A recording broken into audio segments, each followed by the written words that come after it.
Emmy-winning actress and comedy icon Catherine O'Hara has died at her home in Los Angeles following a brief illness. That's according to her agent. For decades, Catherine O'Hara made the world laugh, lighting up screens with effortless brilliance and warmth. But as she reaches 71, whispers of a very different reality have begun to surface, one far removed from red carpets and applause. Subtle absences, quiet moments, and unsettling hints have sparked concern among fans who sense something is deeply wrong. What pain hides behind that familiar smile? And why does this chapter of her life feel so painfully heavy? The truth, some say, is more tragic than anyone imagined. The silent goodbye. New and deeply saddening details have begun to surface about the final days of beloved actress Catherine O'Hara, a woman whose talent, warmth, and unforgettable presence left an enduring mark on television and film. Best known to millions as the sharp-tongued yet tender-hearted matriarch of Schitt's Creek, O'Hara reportedly passed away on January 30th at the age of 71, sending a wave of shock and quiet heartbreak through fans across the world. According to a statement shared with E! News, the creative arts agency that represented the actress confirmed that she died peacefully at her home in Los Angeles after a brief illness. The statement was simple and restrained, offering no further details about the nature of her sickness or the exact medical cause of her death. That silence has only deepened the sense of mystery surrounding her final days, leaving admirers to reflect on how suddenly a vibrant, creative life appeared to fade. For decades, Catherine O'Hara had been admired not only for her comedic brilliance, but also for her honesty. Over the years, she occasionally spoke about her health, once revealing that she was born with a rare condition known as situs inversus.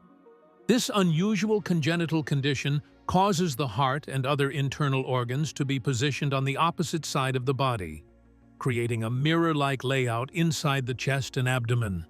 While many people with the condition live full lives, medical experts, including those at Johns Hopkins Medicine, explain that it can sometimes make diagnosis and treatment more complex, especially in emergencies. Doctors must think differently, look twice, and act with extra care. Though O'Hara never allowed her health to define her publicly, those close to her knew she approached life with both resilience and quiet strength. She continued to work, create, and perform well into her later years, often expressing gratitude for the long and fulfilling career she had built. To fans, she seemed timeless, sharp-witted, expressive, and endlessly alive on screen. That is why her absence earlier this month at the Golden Globe Awards did not go unnoticed. O'Hara had been nominated for Best Supporting Actress in a television series for her role as Patty Lee on a Seth Rogen-produced show. It was a nomination many believed she had earned effortlessly, as she always did. Yet when her name was called and she did not appear, a gentle unease settled among viewers. Some assumed scheduling conflicts. Others guessed personal reasons. Very few imagined the truth might be far more serious. In hindsight, that quiet absence now feels heavy with meaning. It appears to have been one of the earliest public signs that her health was declining, even as the details remained hidden from the world. True to her private nature, O'Hara never made her struggles public, choosing instead to face them away from the spotlight she had commanded for so many years. Behind the celebrated actress was a devoted family. Catherine O'Hara is survived by her husband, production designer Bo Welch, a longtime creative partner and constant source of support. Together, they shared a life rooted not only in Hollywood, but in art, collaboration, and deep mutual respect. She also leaves behind their two children, Matthew Welch and Luke Welch, who grew up watching their mother bring joy to millions while remaining, at home, simply Mom. For fans, the loss feels deeply personal. Catherine O'Hara had a rare gift, the ability to make people laugh while also making them feel understood. Whether she was delivering a perfectly timed sarcastic remark or revealing unexpected emotional depth, she brought humanity to every role she played. Her characters were often exaggerated, yet never hollow. They were full of flaws, love, fear, and heart. As tributes continue to pour in, many are returning to her work, finding comfort in familiar scenes and unforgettable lines. In doing so, they are reminded that while a life may end, its impact does not. Catherine O'Hara's legacy lives on, in laughter shared, characters remembered, and the quiet inspiration she gave by living fully, honestly, and creatively until the very end. Her final chapter may remain partly untold, but the story she leaves behind is rich, lasting, and impossible to forget. But what was the nature of her illness? When and how was she diagnosed? Let's delve into the details of Catherine's revelation of her illness. The shock she never expected from a routine doctor's visit. In a revealing interview in 2021, Catherine O'Hara shared a deeply personal and surprising truth about her body, one that even she had lived with for decades without knowing. With her usual humor and honesty, she explained that she was born with a rare condition called cardiac inversus, medically known as dextrocardia with situs inversus. In simple terms, it means her heart and several of her internal organs are positioned on the opposite side of her body from where they usually are. Instead of being on the left, her heart is on the right. For most people, this discovery would be shocking. For O'Hara, it was shocking, but also oddly amusing. Laughing at herself, she said, "I'm a freak, yeah." What makes her story even more intriguing is how casually the discovery happened. O'Hara wasn't sick. She wasn't in pain. There were no warning signs. The truth came out during a routine medical visit she almost didn't take seriously. She and her husband had gone to the doctor simply because their young son was about to start nursery school, and they needed tuberculosis tests, a standard requirement. Nothing dramatic, nothing urgent, just one of those ordinary appointments people forget as soon as they leave the clinic. O'Hara has always been a bit skeptical of doctors and medical procedures. She admitted that while she respects Western medicine, she prefers to keep her distance from it when she can. As she jokingly put it, she loves it, but doesn't really want to be part of it. Still, she agreed to go through the basic checks the doctors requested. These included routine baseline tests, such as an EKG, which measures heart activity. That's when things started to feel off. The nurses struggled. The machines didn't behave the way they were supposed to. Soon, the medical staff realized something unusual was going on. O'Hara was then told she would need to use a different machine. Not long after, the nurses informed her that the doctor wanted to see her personally and order an X-ray. That was the moment when a simple school-related test turned into a life-changing discovery. The doctor eventually called O'Hara and her husband into his office, clearly excited. He looked at her and said something that instantly raised eyebrows. "You're the first one I've met." Confused, O'Hara listened as he tried to explain the condition, stumbling through complex medical terms. She recalled hearing words like cardio inversa and dextrocardia mixed with something inversa. None of it stuck, and honestly, she didn't want it to. In a refreshingly candid moment, O'Hara admitted that she didn't bother learning the exact medical name. Not because she couldn't, but because she didn't want to. She knew that some people might see that as ignorance, but she didn't care. Her reasoning was simple. She had lived her entire life without knowing, and she was perfectly fine. Why let a complicated name suddenly define her? The discovery did stir deeper thoughts, though. Both of O'Hara's parents had already passed away by the time she learned about her condition. As she drove home from the appointment, her mind raced. She wondered if this was something inherited. She thought about her siblings. There are 7 of them in total, and found herself asking a strangely intimate question. Do they even know where their hearts are? Then came an almost unbelievable coincidence. That very same day, she decided to call one of her brothers. Instead of speaking to him directly, she heard from her sister-in-law that he was in the hospital, having undergone quadruple bypass heart surgery just hours earlier. The timing was unreal. In O'Hara's words, her brother completely scooped her story that day. Thankfully, she later confirmed that his heart was exactly where it was supposed to be, on the left. Throughout it all, humor remained her anchor. When the doctor finally explained that her heart and organs were flipped, her husband, Welch, responded in the most fitting way possible. Without missing a beat, he joked, "No, her head's on backwards." It was classic O'Hara-style humor, light, loving, and perfectly timed.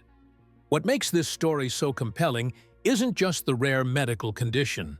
It's the way O'Hara tells it, with curiosity instead of fear, humor instead of panic, and humility instead of drama. She reminds us that sometimes the most extraordinary truths about ourselves can exist quietly for years, hidden in plain sight, waiting for the most ordinary moment to finally be revealed. What was Catherine's early life like? How did she rise to stardom? Let's dive into the details of Catherine's early life as the final curtain is drawn. Catherine O'Hara remembered. The world is still trying to come to terms with the shocking news of Catherine O'Hara's passing, yet her name refuses to fade from the headlines. Even in death, she remains a powerful presence, one that reminds people just how deeply she shaped comedy, television, and film across several generations. Tributes continue to pour in from fans, fellow actors, and critics alike, each one painting the same picture. A woman whose talent was rare, whose timing was flawless, and whose characters felt unforgettable. Catherine O'Hara was born in Toronto, Canada, in 1954, far from the bright lights of Hollywood. Yet, from an early age, it was clear she possessed something special. Her journey into the world of comedy truly began when she became one of the founding members of Second City Television, better known as SCTV. At the time, sketch comedy was evolving, and SCTV was daring enough to push boundaries. O'Hara quickly stood out in the group. Her sharp wit, bold facial expressions, and fearless physical comedy made every character she played feel alive. She didn't just tell jokes, she became them. Audiences noticed, and so did the industry. Before long, she was being recognized as one of the most original and gifted comedic performers of her era. As the years went on, O'Hara's career continued to grow, but it was her role as Moira Rose in the television series Schitt's Creek that introduced her to a whole new generation of fans. Moira Rose was dramatic, strange, and endlessly entertaining, and O'Hara played her with complete commitment. From her unusual accent to her over-the-top fashion and theatrical reactions, Moira quickly became the heart of the show.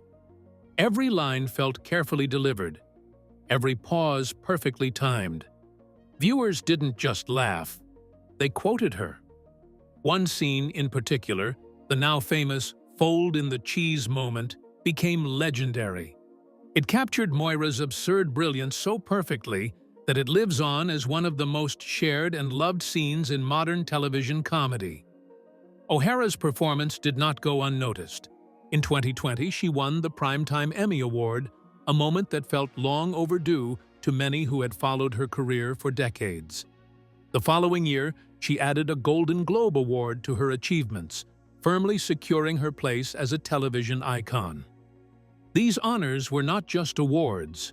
They were acknowledgments of a lifetime spent perfecting her craft. Even in her later years, O'Hara showed no signs of slowing down. Most recently, she earned a Golden Globe nomination at the 2026 Awards for her role as Patty Lee in the comedy The Studio. Her absence from the ceremony raised a few eyebrows at the time, but it has since taken on a more somber meaning following her death. What once seemed like a small detail now feels like a quiet farewell that no one realized was happening.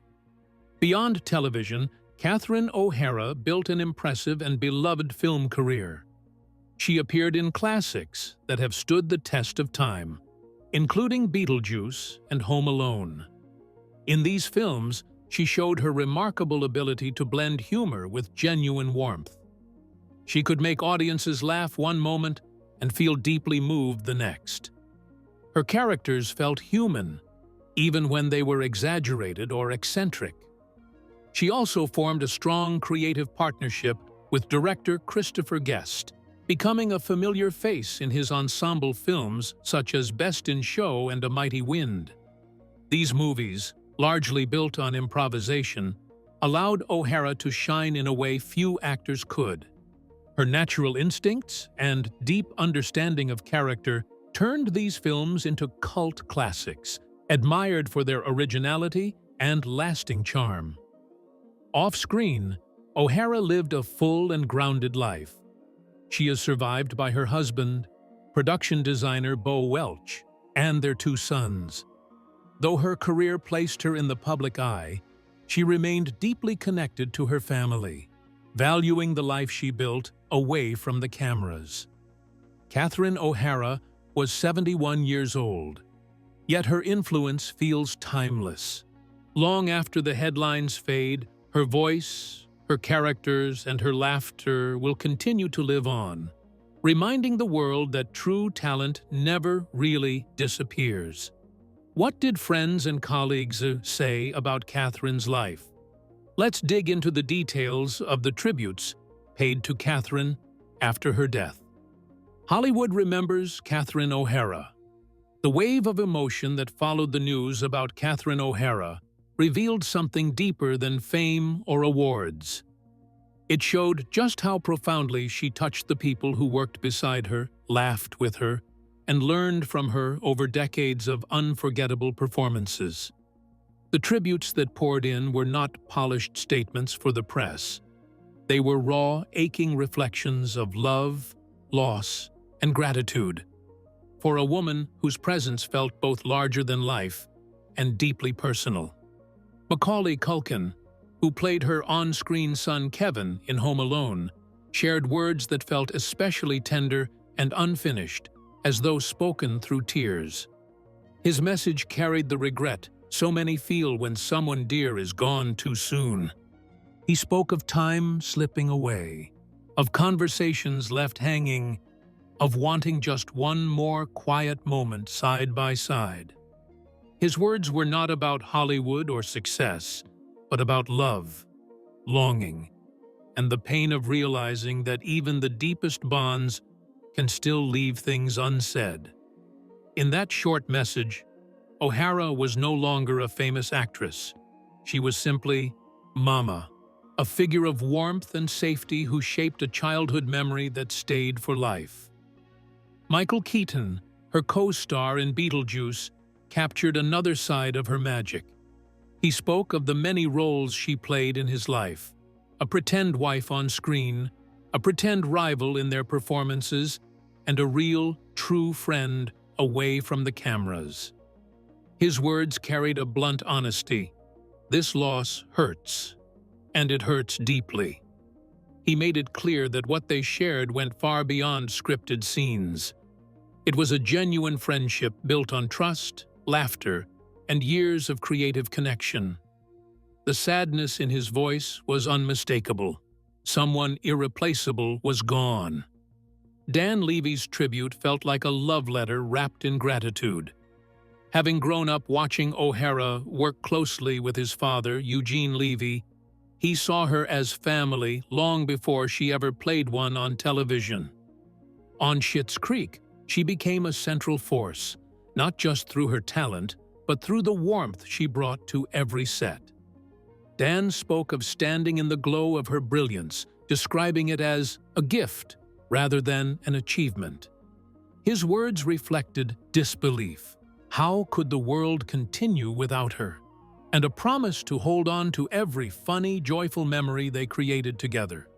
Christopher Guest, one of her most frequent collaborators, expressed devastation in simple but powerful terms. He described her as one of the great comic giants of her time, a rare talent whose kind does not come often. His message was short, but its weight was heavy. It spoke to a shared creative history built on trust, risk, and a mutual understanding of comedy at its highest level. Seth Rogen's tribute blended heartbreak with awe. He admitted he did not even know how to begin, then shared how Home Alone inspired him to want to make movies in the first place. Meeting O'Hara, he told her she was the funniest person he had ever seen on screen. Working with her later felt unreal, a true honor. He described her as endlessly funny, deeply kind, and incredibly generous, someone whose presence pushed everyone around her to do better work. For him, the loss felt devastating not just personally, but creatively. The world, he said, was lucky to have had her at all. Pedro Pascal's words were poetic and full of reverence. He described her as a genius, someone whose light made the world brighter simply by being in it. His message carried both gratitude and sorrow, recognizing that while the world feels dimmer now, her presence will always remain. To him, there was only one Catherine O'Hara, singular, unforgettable, eternal. Ben Stiller struggled to even explain her impact on comedy. Calling her generational, he traced her brilliance back to her early days on SCTV, emphasizing that she had always been exceptional. His repeated words, brilliant, funniest ever, felt less like exaggeration and more like disbelief that such a force could be gone. His tribute carried admiration, sadness, and a deep sense of loss for someone he would always look up to. Bryan Cranston offered a striking image to describe working with her. He compared it to playing tennis with Venus Williams, never made to feel small, but always aware you were facing greatness. You simply tried your best to keep up. In his eyes, O'Hara was not only brilliant, but joyful, lifting everyone around her through her skill and spirit.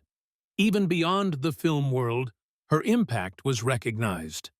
Canadian Prime Minister Mark Carney honored her as a national treasure, noting that over more than 50 years, she earned a permanent place in the heart of Canadian comedy and culture.